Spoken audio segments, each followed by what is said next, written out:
You're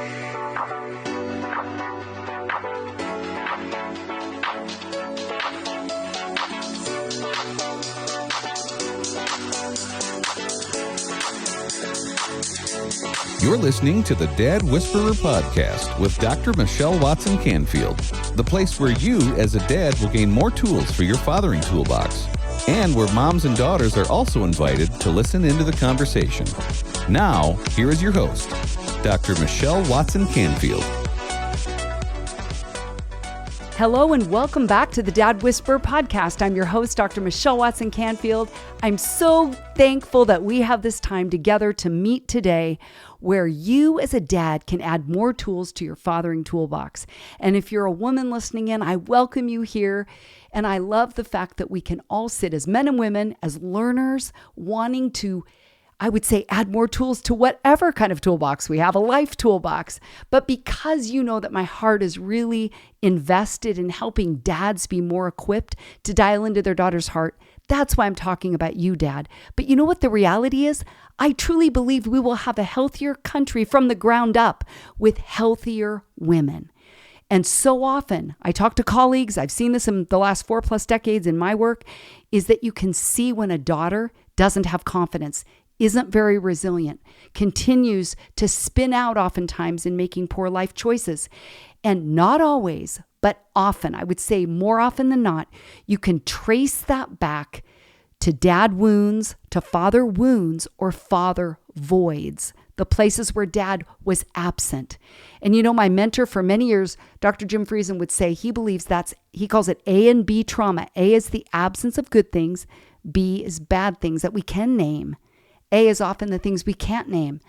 And what he has said time and again is, I think it's harder to heal from the A wounds, the A trauma, because we sometimes feel like it's not valid. And those of you listening can look back and probably say the same thing, because there's no perfect parent, of course, but that it's those places where we were missed at a heart level, where the wounds often fester and the voids often take on a life of their own, where we're trying to numb that out or fill that void or that bucket inside with things that are illegitimate fixes because what was legitimate and necessary and needed wasn't available. And so that's where especially I love to come alongside as a coach, cheering you on, not just saying on your mark, get set, go, right? Because that's that template I use on the sidelines as your coach cheering you on. But part of what I'm saying is remember that you have a heavenly dad, a heavenly father who can fill in voids and massage wounds, bring healing balm to the wounds that have happened in your own story. Because the more that happens, then you get the oxygen mask on you as a parent, as someone invested in life, loving other people from a more full place. Because your heart fullness then is at a place where you can give out from there to others, and especially to your children, rather than repeating in their lives what you didn't get. So at the end of the day, Dad, on your mark, get set, go, as I'm saying, I want you to raise a healthier daughter who's a world changer out there and knows that you've got her back, that you're in her cheering section, and that you are invested at a heart level in her life. So back to that template. On your mark, topic or theme, get set, filling that in with stories and stats. Go is always your practical action step so you can put your love for your daughter and your sons into action this week. Well, today on your mark, I'm calling this turning the turbulent teens to triumph. Now, if you're a dad with a daughter probably between the ages of 11, 12, it's kind of preteen, into 19, maybe launched to college, what you can know is that those times in her life for real have an ability to change the foundation that was laid, right? It's like, what is happening now? I don't even know her anymore. She's turned into someone else. What's going on, right? It can be a bit confusing.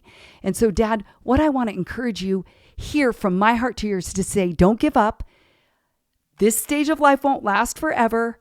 I heard one expert once say, just get a big bucket, kind of like a bin, like a big tub, bore a hole in it, put your kid in there at 13, take them out when they're 18. That was a child expert's advice, of course, being funny. But at the end of the day, what he was saying is, yeah, this is a tough one for all of us. And remember, we were all teenagers once too. And we probably didn't make it that easy for our parents either. But what we remember now looking back is not how our parents corrected, disciplined, even though we need that, absolutely. But what we're going to remember more is the patience, the love, the kindness, the way that they tended to us individually, not the same way as our sibling, to get us through those years. We don't get out of them, over them, under them. We get through the teen years. And so today, my heart desire is to speak to those of you dads who are in tricky places with your teens. I probably could have added that T in there too, right? Turning the tricky, turbulent teen years to triumph. But really, to shorten it up, I just want you to be a dad that gets to celebrate the wins and the gains of this season in your life with your daughter, because I know many dads who have said, I loved the teen years. Like I always think of my dear friend, Steve Pringle, who said with Maddie, who's now launched and a teacher at the very school where she went to high school, he says, I loved the teen years with her. And he said, I would always have to ask myself, am I more invested in winning an argument or winning her heart? Oh, I've always loved that quote. It's so profound. Well, you know what? This is a woman who has thrived. She's been knocked down. She's had hard challenges, but she has never wavered in knowing that dad has had her back and dad's in her corner. Dad is cheering her on. And really, if you don't have time to listen to this whole podcast today, I want you to hear me say the best way to tend to your daughter's turbulent teen years is for her to feel that you love her, regardless of what's happening in her brain. I'm going to talk about that in a few minutes, but that she knows that she knows that she knows you are not going anywhere, and that you have her back, that you are committed to loving her, and that you're never giving her a message that she's too much, she's out of control, that she's a nuisance, that you wish she'd basically never been born. Because that's what she oftentimes is thinking. I don't know why anyone would stay with me, because I am such a nuisance. I'm such a disappointment. And that's where I've had daughters tell me through the years. And I'm filling this in now with the get set part of this conversation, where daughters have told me, I'm used to my dad's anger, but I cannot handle knowing that he's disappointed in me. Often they'll say, that is what cuts me so deep, and I don't want to go there, so I'm just going to stay away from dad. So dad, if that's happening in your relationship with your teenage daughter, let that be I would say a word to you right now, even a word to the weary, because I know you're tired, but is that this is not the time to pull away from your daughter at all. This is when she needs you even more. She may not know it, and you may not want it to be true, but that actually is the truth. Your daughter has to know that you're not going anywhere, that you're not disappointed in her. You may say, I'm disappointed in the behavior, but I am not going anywhere. This is actually what James Dobson in Bringing Up Girls says about adolescence, that is when a girl's moods, behaviors, and thinking are all over the map, and it's due to hormonal changes in her body and brain. So dad, I have to ask you, how much control does she have over that? Answer, none. This is physiological, neurological, biological. This is not something that she has control over. Remember that, okay? Because it's easy to forget that, oh, wow, this is a lot going on in her body and brain that she really doesn't have control over, but you want to teach her how to ride the waves a bit more strategically. And that's going to happen if she knows you love her, you're not going anywhere, you're patient with her even when she's not patient with herself. So here's what Dobson goes on to say. What does a girl need from her parents, and I'm going to say father, when everything else has gone topsy-turvy? He says the answer in a word is more attachment, not less. Even when she is most unlovable, she needs love and connectedness from her mother, but also from her father. Isn't that powerful? More attachment, not less. Now, if you've done any work on attachment research, it's profound. I haven't really focused a lot on that in a specific, I probably need to do that one of these days here on the show.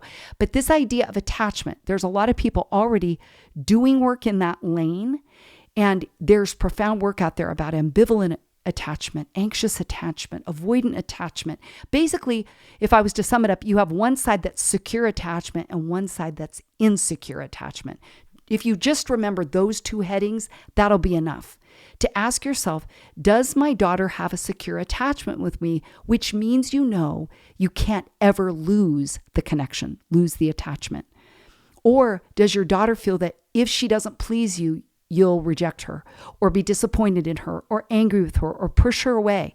That's insecure attachment, where she then is more anxious, right? She's more anxious around you because she doesn't want you to be upset.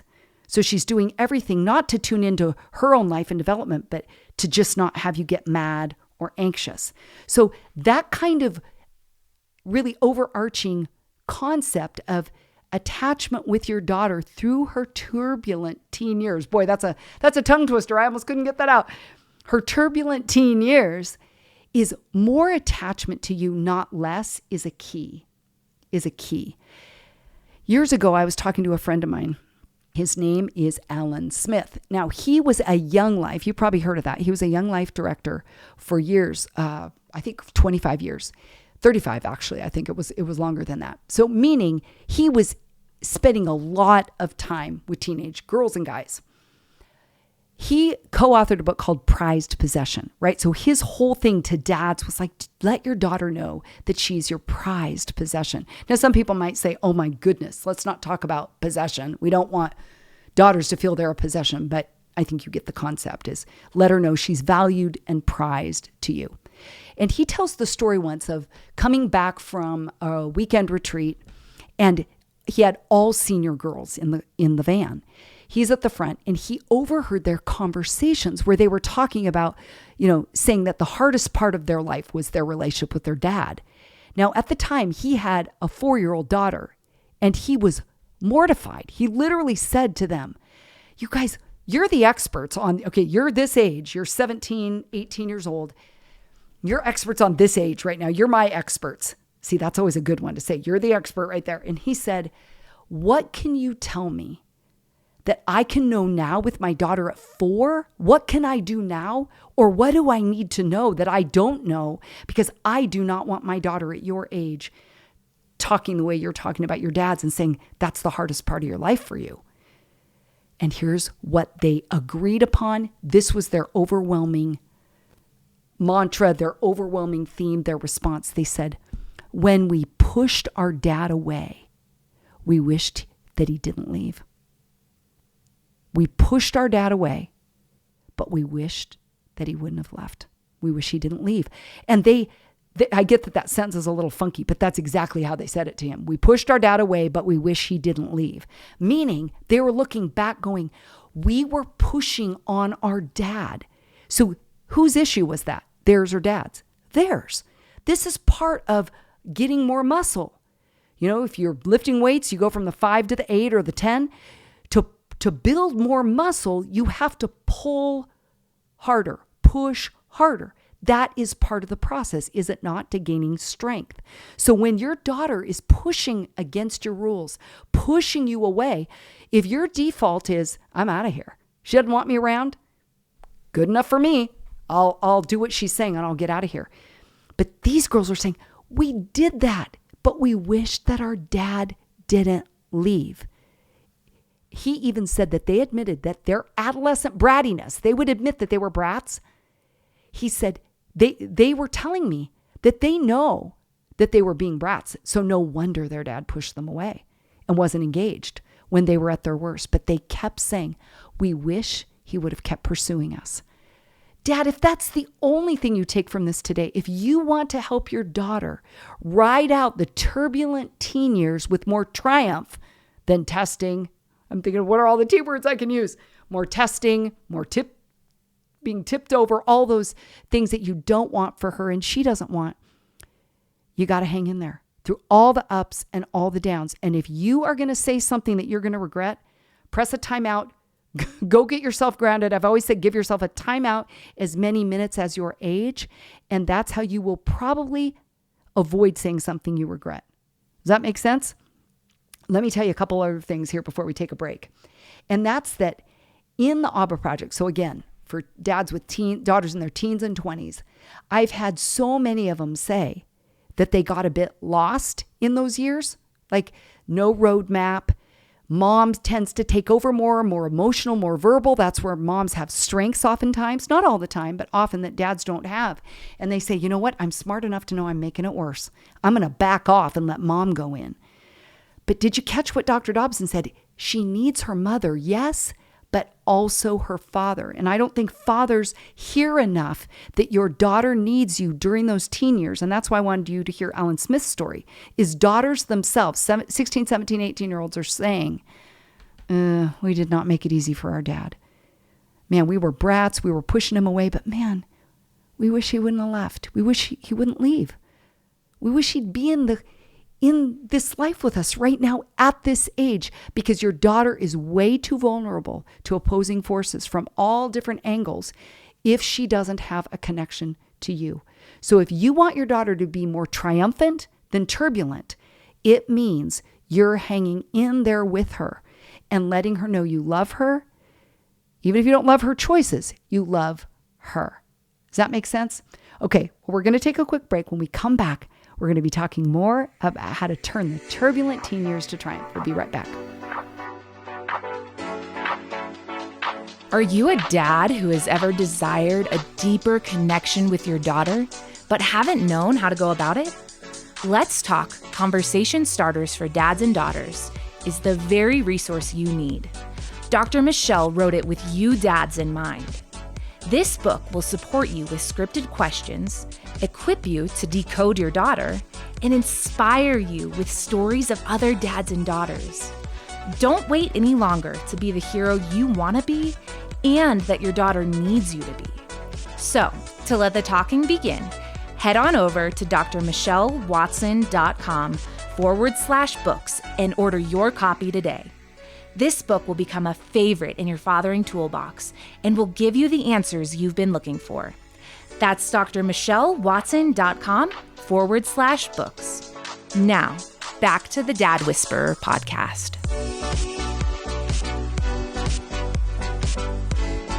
Welcome back. I'm Dr. Michelle Watson, the Dad Whisperer, and I'm so excited that we get to talk about the turbulent teen years today, because every daughter will go through them. If she's not there already, she's looking back or she's in them.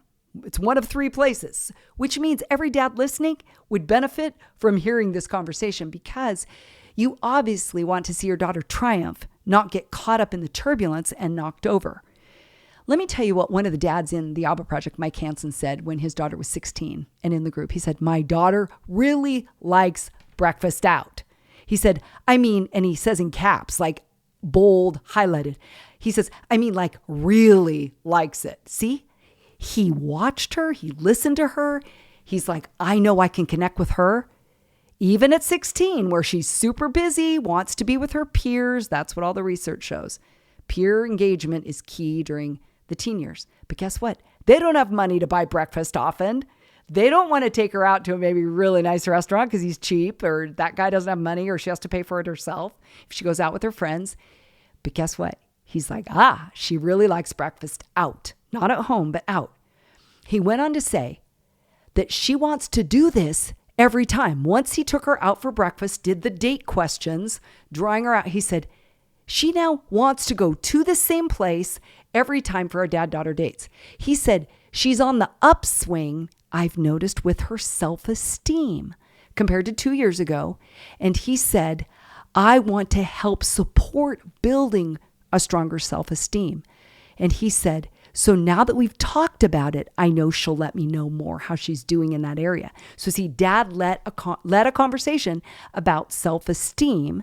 It's one of the months in the ABBA Project. It's one of the chapters in Let's Talk, Conversation Starters for Dads and Daughters. So he focused in on that concept, and they went deep. And the daughter said, I want to keep doing this. And I get free breakfast. And I get time with my dad. Okay, listen to what another dad said. 15-year-old daughter. This is in the ABBA Project, where he got all choked up. And it was breaking his heart to hear that his daughter's self-esteem was basically in the toilet. Super bummed out. Which is reality.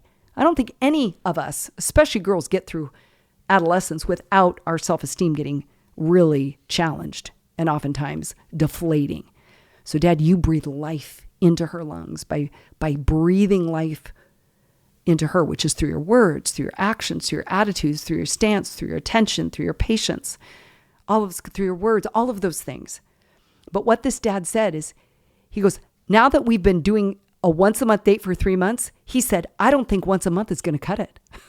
So he says, I'm just asking some of the other guys, do you want to keep me accountable to doing this more with my daughter? Because I'm watching what is happening in her. I think of it as a daughter, like where really it's like you're watering the soil of her heart and this beautiful flower begins to open. Dad, really, time with you is such a positive investment. And during the teen years, she needs you more, even more than she did before. I even want to give you another way to think about it. I love research. Maybe you do too. That's kind of the stats part that I sometimes talk about. But if you look at one of the social researchers, his name Erik Erikson, I always laugh at that. E-R-I-K is how you spell his first name, and E-R-I-K-S-O-N. Who would name their child the same first and last name? I don't know, but there you go. He made a name for himself as a social psychologist, and he looks at psychosocial development. He's all about how we develop in relationships, and it develops our mental capacity, our mindset. Here's what he says, is that every stage of our lives, we are doing some work. We are building a layer of our development that then the next stage builds upon. So for example, he says from infancy to 18 months, so first to 18 months of life, the basic job, the basic theme that we are working out as human beings is trust versus mistrust. So he's saying children develop a sense of trust, right, when they're reliably cared for by their caregivers, but a lack of that consistency leads to mistrust. Well, there's some people that are, I call them, they're called child adults. I don't just call them that. That's other people's terms. They may be adult in body, but on the inside, they're still a child because we get stuck back where that layer didn't lock and load. So this guy, back to Erikson, says every stage of development builds on the last task. The good news is we can go back, pick up a piece where it got missed in our family of origin. But again, I always say we hurt within the context of relationship and we heal within the context of relationship. So if your daughter has some wounds way back there, maybe from you, maybe through divorce, maybe through abuse, through some catastrophic event, you may have lost your house, there may have been a fire, it could be something outside of your control, but she may be stuck and struggling in some of these earlier stages of development. I'll just list them quickly to get up to adolescence. That was kind of where I'm giving you a running start here. If you want to look more at Erik Erikson's stages of psychosocial development. There's another mouthful. I've got tongue twisters today, don't I? Okay, so trust versus mistrust is infancy to 18 months. Then early childhood, 2 to 3, is autonomy, kind of mine, no, now, like their own person, versus they're all a something versus something. It's kind of that struggle, the tension between these two things is shame and doubt. Okay, I'm not going to go into all of that, but I just wanted you to hear it. Preschool, 3 to 5, is initiative versus guilt. School age, which is he's saying is about 6 to 11, is industry versus inferiority. So again, I'm just giving you those names so you can go look it up if that interests you. But that leads all the way up to this one. Adolescence, age 12 to 18 is his breakdown. Here is the developmental psychosocial task your daughter is working out. Identity versus role confusion, ROLE. Identity versus role confusion. What that means, identity is who am I? Role confusion is where do I fit? Where do I fit? So think about your teenage daughter or other teens you've known if your daughter's younger, or where your daughter was back in adolescence, 12 to 18. Did you see that play out in her life or in others' lives? Maybe you've had a sister and you're like, oh my goodness, she didn't know who she was. I say you go in the dressing room of life and try on lots of outfits to see what fits for you. So expect during adolescence for your daughter to have one idea one week and another idea the other week. That's not turbulence necessarily. It's part of accurate, legitimate developmental stages where she's trying to see who she is and where she fits. Now, we know that we're at a time in our culture, post-pandemic, where this identity thing is huge. Gender identity. I'm a girl, I'm a boy, dad's going, I don't know what to call, I don't know what pronouns. I'm so lost in this maze. And I have heard from some, actually quite a few, that say, she kind of got through that and she's on the other side now. I've had others say, as fathers, I'm grieving that my daughter doesn't want a wedding now because she's not a girl anymore. And I was so excited to walk her down the aisle one day. And so many of you are all over the continuum on that issue. But the more your daughter knows who she is, and a lot of that is you're mirroring that identity back to her to lock and load the truth of who she is, not what she's doing right now that may not line up with who she is. You want to make sure you're not shaming her. Because shame is who we are. Guilt is feeling bad about what we do. But if you're giving her a message like, who do you think you are to stand up to me like that? Or who told you were this or that? And it just think in your mind, you are mirroring to her who she is. So you're saying, for me, like Ken could say, you are a Canfield. When you go out in the world, that's a who. It's an identity piece. Who you are is a daughter of the Most High God. You are a co-heir with Christ and an heir of God, if you're okay with that languaging. That's who you are. So does what you do line up with that? Let's have a conversation about that. But I wanted you to hear about that piece. If your daughter is in a turbulent season of making poor decisions, that's what she's doing, the do, not the who. You want to find ways to talk about her who. And again, in Let's Talk, I have questions about some of these issues that you can lead into more complex and deeper conversations around these topics. They're in there, I promise you. I don't want to leave you hanging with a directive and not give you the support you need and the scripts you need to have that conversation. The last one I'm going to mention in Erickson's model is young adulthood, 19 to 40. I mean, that's a huge part of life. Many of you may be right in there, is intimacy versus isolation. And again, these are fluid ages, but I think of how many young adults I counsel, teens as well, that say, I want an intimate relationship. I want to be loved and known, and I'm locked in because I feel secure with that guy. Well, now we know it's many girls saying I'm in a different relationship, but they're saying, I want that. And remember that the word intimacy can be into me, S-E-E. So Dad, are you seeing into your daughter's world with eyes of compassion, eyes of love, because she's made for intimacy? You can have a big role, a significant role in depositing love, care, a desire to know and understand. That's intimacy right now for her. And then isolation. If that isn't happening more and more, that's where depression rates go up because it's no one knows me. So you can kind of see how these two stages go together in Erickson's model. So I wanted you to hear that one for sure. Let me tell you another story. This is an email that I got once from a gal that I'm calling her Megan, and 17 years old, and she had seen me on a parenting relationship summit, heard me speak, and wanted to reach out and tell me her story, where she said, I was able to relate to a lot of what you talked about, and my heart broke because I realized I missed out on that real connection of a father-daughter relationship from the start. Now, what I can tell you, Dad, I'm going to insert this here. She and I went on to have a conversation more over email for just a little bit there, but I know that if her dad would have course corrected right then, she would have been all in. So Dad, you've heard me talk so often about your heart has to turn first. God commands that. The heart turn starts with Dad. Dad, never believe the lie that it's too late, but it means you're going to have to humble yourself, be non-defensive, to listen twice as much as you talk, 2 ears, 1 mouth, be willing to make amends, tell me how I hurt you when, ... And then to lean in. That's a heart-engaged kind of response. But she went on to say, my dad often passed the relationship torch to my mom because he didn't understand what I was going through at around 12 or 13. So she's talking at 17, looking back, going, yep, everything started changing. Basically, what we're saying is when hormones start flying, bodies start changing, Dad, that's not your time to back off.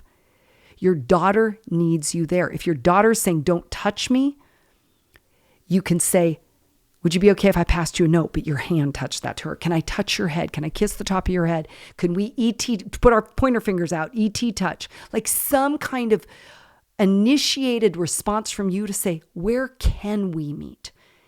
I don't want to violate your no. So I get that that's not always easy for you, man. You're like, she told me no. And I thought we were in a culture where we honor a woman's no. And now you're telling me, Michelle, that these other teenagers said, pursue my heart, don't leave. I know. This is crazy, right? You're talking out of both sides of your mouth there, Watson Canfield. Well, What I'm saying is if it's too complex, reach out to me. I do lots of coaching on Zoom with dads around the country with their daughters, sometimes without their daughters. So if you need a neutral third party, let me step in to help you. But at the end of the day, it doesn't mean stop talking. Find another way. Text, write a note, make a video, send a video. Honey, here's where I see you struggling. I don't know what to do, but I want to understand. Send a video. I just did that yesterday to somebody. I made a video and sent the video. Actually, I did that twice yesterday. Sometimes that's a way to reach into someone else's space and make a connection without violating a no.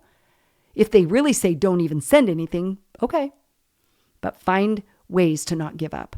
But here's what this gal went on to say. She said, I think he may have thought he was making things worse by coming closer. So he ended up pulling back, and it really became a confusing and complicated time in my life. I don't remember ever making real connections with him, and there was no special memories or connections with him that made our relationship unique. I do know he never connected to my heart or my interests. That is a direct quote from a 17-year-old. So maybe, Dad, you want to listen to this podcast with your daughter. Send it to her. If she's in a tumultuous teen year space and you're like, I'm trying to honor your no, but I want to be a yes, Dad. What do I do here? Let her listen to this and say, I want to say to you, daughter, if you're listening, your dad investing in your heart space will build the core of your identity. Your dad leaning in and knowing you and seeking to understand you better. You don't have to do it all at once. Think of it as a rope between you. Just let a little bit more rope out. Tell him one more thing and see how he does. Did he listen without criticizing or condemning? Did he actually listen to you without interrupting you? Did he get it when you asked him to mirror back what you said? Like, start now. If it's been a while since you've connected, start now. Because he's grown, hopefully, and so have you. And that you put your toe in the water to try again, to connect by letting him hear you, validate you, understand how he's hurt you. That's a place that you can begin, perhaps, to rebuild the bridge between you if it's been bombed out. And if you're a daughter who's in her turbulent teen years and you're like, it is not easy to be a woman with lots of hormones and all over the map, and I'm in and I'm out and I'm up and I'm down, I'm like, welcome to the club. You'll get through it. It won't last forever. And your dad wants to grow in tuning into your heart. Let me give you one more quote from an expert, Dr. Linda Nielsen. She's a expert in father-daughter relationships. She's a professor at Wake Forest University. And she says, given the benefits a woman gains from communicating well with her father and feeling close to him, their relationship and communication matter a great deal. Yet both sons and daughters generally say they feel closer to their mothers, find it easier to talk to her, especially about anything personal. But now listen to this. Most daughters also wish that their fathers had talked with them more about sex and relationships, even though they admit that the conversations would probably have felt uncomfortable at first. So, Dad, you're hearing from another expert, Dr. Linda Nielsen, along with myself, Dr. Meg Meeker, that writes Strong Father, Strong Daughter, her book, movie on that topic. I'm just telling you, we're all saying the same thing, is that dads, you matter in the life of your daughter, even if she doesn't know it. And if your daughter is shutting you out, I always say, get a journal, get a notebook and date it. Keep it as a time capsule, write in there prayers, memories, only positive things, no corrective information, so that when, hopefully not if, that relationship is restored, you can hand that notebook to her saying, see, you were always close to my heart. And what I'm saying, Dad, is that keeps your heart open, and it also gives you a practical way to plan for the future with an open heart. So, Dad, go step. I've given you lots of them through this. It's reaching out to her, finding a way to listen better. Ask her, how could I be a better dad to you? Right now in your teen years, I don't have a playbook for you, honey. What can I do to be a better dad to you today, this week? She may say, can you go get me a Starbucks? Can you go take me to a really nice meal? Maybe she doesn't have an idea. You want to have a menu.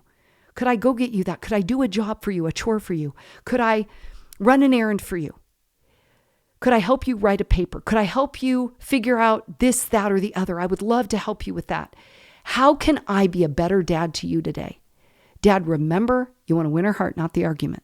So if your daughter is in those tumultuous teen years and you want to lead her to triumph, you're saying, how can I be a better dad to you? Which gives her the message, there's not something wrong with you, but I want to know what I can do just for you to let you know that I love you with all my heart and that I'm not going anywhere and I'm always here. So the go steps have been woven throughout this whole conversation. Write me at drmichellewatson@gmail.com. Let me know one action step you are taking today to engage your daughter's heart, especially your teenage daughter's heart. And you know I'm going to cheer you on. Well, today on Your Mark has been turning the turbulent teen years to triumph. You've had lots of get set ideas, information, stats, quotes, and lots of practical action steps where you can put your love for your daughter into action this week. So I trust you didn't just listen today, but that you've committed to one thing to move the needle forward in your relationship with your daughter, especially your teenage daughter. Well, I'm Dr. Michelle Watson, the Dad Whisperer, signing off and encouraging you to make today a day, Dad, where you intentionally and consistently invest in pursuing your daughter's heart. Go Dads.